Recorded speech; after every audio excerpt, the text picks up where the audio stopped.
Two women came to King Solomon one day with a baby boy. Each mother told the same story. They both lived in the same house, had both given birth to a baby boy recently, and that one of the boys had died during the night. Each claimed that the living boy was theirs and that the other had stolen it, replacing it with the dead child. There was no evidence or witness. King Solomon deliberated and then called for a sword. He declared that there was only one fair solution: to split the baby in half and give each woman half of the child. Upon hearing this, the mother of the living baby cried out, "Please, give the baby to her. If you split him, he will die." The other woman, however, said, "It shall be neither mine nor yours. Divide him." King Solomon knew that the real mother would want to protect her child and would prefer to give him away to save his life. In this way, he was able to distinguish between the woman who was telling the truth and the one who was lying. The first NPC you meet in the Providence region is eerily similar to an encounter in Faraday, an NPC that is hiding out in enemy territory and telling you to hide as well before the enemy finds you. Except here the war isn't between men and machines fueled by monsters, but it's instead regular war between humans. Or that's what it initially seems like. In reality, the kingdom of Rucker that is allegedly attacking them is not even geographically close enough to allow for an attack.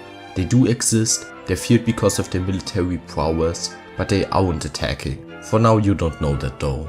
The reason for the war seems to be a statue of a goddess that repels monsters from the town. There's an amnesiac priest who happened to have the statue with him when he washed up on the island. So the invaders demand the statue. The people of Providence want to keep it, since it's protecting them from being overrun by monsters. And thus, one of the NPCs makes a bit of an unprovoked call. He takes the statue and destroys it, since it only causes envy, greed and therefore conflict and suffering in his eyes. At that point, it's revealed that all of this was a made-up scenario by the monsters, all in order to get rid of the statue in some way. So the NPC made the monsters' lives a lot easier. The message is something we've heard a couple of times before. You can't come to an understanding with monsters, not even the slightest compromise is worth it. Engaging with them at all was a mistake, but you don't have time to linger on that since the monsters now attack. You go up the church, the priest remembers a bit about his life and how he kept being chased by monsters throughout his past, then tricks you into going down a cellar that he locks you in. When you finally get out, the monster stole everyone's souls. Here they are shown as being able to, unlike in the Old Waits Abbey event, take souls without consent. There was still a prerequisite in the statue being destroyed however, whether we chalk it up to the monsters becoming stronger or whether we see the statue being destroyed as an indirect agreement, the way the souls are taken also seems different. So maybe we can't even talk about the same stealing of souls. The bodies for one aren't described as alive and in a vegetative state, but instead dead. Regardless, you at least tried to salvage the goddess' statue by putting it into a spring with holy properties up on the mountain.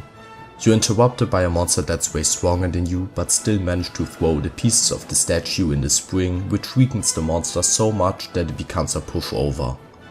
After beating it, the souls miraculously return to each villager, the only exception being the priest who is nowhere to be found, and the day is saved. Maybe the souls were taken by the monsters, but more likely they returned from the afterlife. So why do I believe that?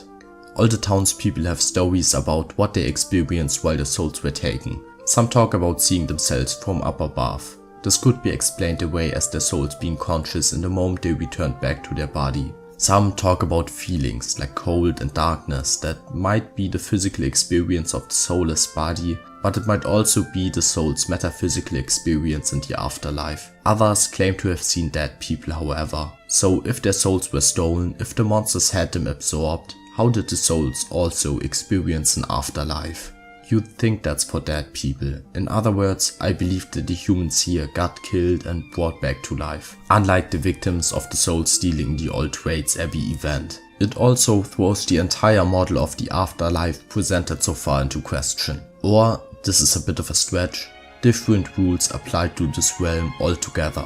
We also see souls as a physical thing for the second time here. The first time was the sword from the Old Waits Abbey event, but that wasn't a soul in its vanilla state. But anyways, how did the people get brought back to life? Well, magic. Either from the spring, from the statue or both. There's not a good explanation beyond the consequences of everyone being dead being annoying to deal with, since there would be no present day event. There's possible explanation, for example, maybe revival magic only works on people whose body is still around who have recently been killed by monsters. But either way, on the note of unexplained magic, there's still the matter of the goddess statue. The goddess isn't a real deity in the Dragon Quest VII world. Nobody beyond Providence worships her. The spring's holy power can be explained away as remnants from the goddess statue that the priest kept bathing in it. It could also be explained the other way around though, that the statue only had its holy power because it kept being bathed in the spring. This whole event goes against everything established so far. No mentions of the Almighty unlike everywhere else, but instead worship of a goddess. Every other realm seemed god-forsaken, but this one isn't. Instead, it has another deity watching over it in place of the Almighty. Arguably, there are new rules for souls and the afterlife, and the disconnect between geographical and assumed locations with the whole rucker thing is really strange. I feel like this event exists in a vacuum, it doesn't feel real. Hence, I mentioned the possibility that there are different rules for this realm.